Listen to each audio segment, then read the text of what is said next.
میں یہ کہہ رہا تھا ایک بحث غیر مقلد نے چھیڑی ہے, ایک بحث مماتی نے چھوڑی ہے, اور ایک بات بریلوی چھیڑ کے کھڑا ہو گیا. بریلوی کیا کہتے, تم جنازے کی نماز پڑھتے ہو؟ ہم نے کہا جی پڑھتے ہیں. تو جنازے کے بعد دعا مانگتے ہو؟ ہم نے کہا جی مانگتے ہیں. کہتے تمہارے مولوی تو نہیں مانگتے. میں نے کہا جنازے کے بعد مانگتے ہیں, لیکن بات کا معنی تو نہیں سمجھا. ایک بات کا معنی دفن سے پہلے تھا, ایک بات کا معنی دفن کے بعد تھا. ہم نے جو دفن کے بعد دعا مانگی ہے تو جنازے کے بعد ہی مانگی ہے نا, جنازے سے پہلے تو نہیں مانگی ہے. ہم جنازے کے بعد دعا مانگتے ہیں لیکن دفن کے بعد مانگتے ہیں. میں نے ایک جگہ پہ کہا وجہ یہ ہے دیوبندیت وفا کا نام ہے اور بریلویت بے وفائی کا نام ہے. میں نے کہا دونوں میں فرق یہ تھا, تیرے باپ نے تجھے 60 سال تک پالا ہے, آج تیرا والد فوت ہو گیا لیکن تیرے پاس وقت نہیں تھا. تو نے کہا جی جنازہ پڑھا, مولوی صاحب دعا مانگو, میں نے دوڑنا ہے. تیرا ایم این اے وہ تجھے کئی تیرے کام کرواتا رہا, لیکن جب مر گیا تیرا تعلق ٹوٹا ہے. تو نے جنازے کے بعد دعا مانگی اور دوڑا. تیرے استاد نے تجھے پڑھا کے تجھے عالم بنا دیا, لیکن تو نے دوڑنا تھا نا. تیرا میت سے بے وفائی کا تعلق تھا, تو نے اس کے جنازے کے بعد دعا مانگ کے دوڑنا تھا.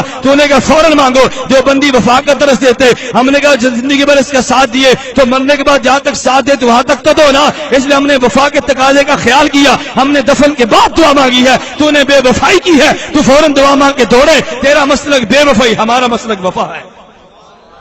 تو بے وفائی وفا میں فرق ہوتا ہے نا. ہم دعا دفن کے بعد مانگے گے, وہ دفن سے پہلے مانگے گا. خیر میں جو بات کہہ رہا تھا, کہتے جی حدیث میں تو آتا ہے. میں نے کہا بھی کون سی حدیث ہے, ہمیں بھی سناؤ. امام ابو حنیفہ کو نسب یہ تمہیں آ گئی ہے, کوئی ہمیں بھی حدیث سناؤ, آپ یہ ذہن نشین کر لو. کہتے جی حدیث میں آتا ہے اللہ کے پیغمبر نے فرمایا اذا صلیتم علی المیت فاخلصوا له الدعاء, کہ جب تم اذا صلیتم علی المیت فاخلصوا له الدعاء, کہ جب تم میت پر نماز پڑھو نا جنازے کی تو دعا اخلاص کے ساتھ کرنا. دیکھو اللہ کا پیغمبر حکم دیتے کہ جب تم میت پہ جنازے کی نماز پڑھو اخلاص سے دعا مانگنا. میں نے کہا اچھا یہ پیغمبر کا ارشاد ہے نا, تو نبی علیہ باللہ بے عمل تو نہیں نہ ہوتا, نبی تو با عمل ہوتا ہے. جب اللہ کے پیغمبر نے فرما دیا کہ میت پر جب جنازہ پڑھو دعا مانگو, پھر نبی خود بھی تو دعا مانگتے ہوں گے نا. اب نبی کون سی دعا مانگتے تھے, میں تجھ سے سوال کرتا ہوں تو بتا دے, اگر تجھے نہیں آتا تو میں بتاتا ہوں. آپ اٹھائیں مشکات شریف کتاب الجنائز میں ابو ہریرہ رضی اللہ تعالیٰ عنہ سے یہی حدیث سے مبارک ہے اذا صلیتم علی المیت فاخلصوا له الدعاء. اب دعا کون سی مانگتے, نبی دعا کب مانگتے, اس کے فوراً بعد ابو ہریرہ رضی اللہ تعالیٰ عنہ کی حدیث ہے. ابو ہریرہ فرماتے ہیں کان النبی صلی اللہ علیہ وسلم اذا صلی علی المیت, جب پیغمبر میت پہ نماز جنازہ پڑھتے تو پھر حضور دعا یہ مانگتے اللہم اغفر لحینا ومیتنا وشاہدنا وغائبنا وصغیرنا وکبیرنا وذکرنا وانثانا. ابو ہریرہ نے بتا دیا کہ جو پیغمبر نے فرمایا دعا مانگو, اس کی شرح وہ تھی جو پیغمبر خود مانگتے. اگر پیغمبر جنازے کے اندر مانگے تو اس کا معنی یہ تھا جنازے کے اندر مانگو, اگر پیغمبر جنازے کے بعد مانگے تو معنی یہ تھا جنازے کے بعد مانگو. میں نے عمل پیغمبر سے پیغمبر کے قول کی شرح کرتی ہے. اگر تیرے پاس دلیل موجود ہے تو پیغمبر کی قول کی شرح عمل پیغمبر سے تو کر دے, تو سچا, عمل پیغمبر سے شرح کر دو تو میں سچا. بات آسان ہے یا مشکل؟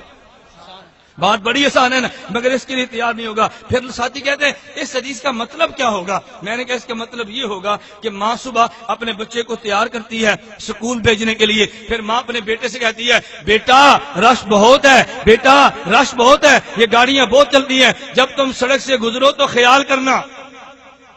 جب سڑک سے گزرو تو کیا مطلب, خیال نہیں سمجھے. جب سڑک سے گزرو تو کیا مطلب, پہلے گزر جاؤ پھر خیال کرنا, یہ مطلب تھا کہ جب سڑک سے گزر جاؤ تو خیال کرنا. مطلب یہ تھا کہ گزرتے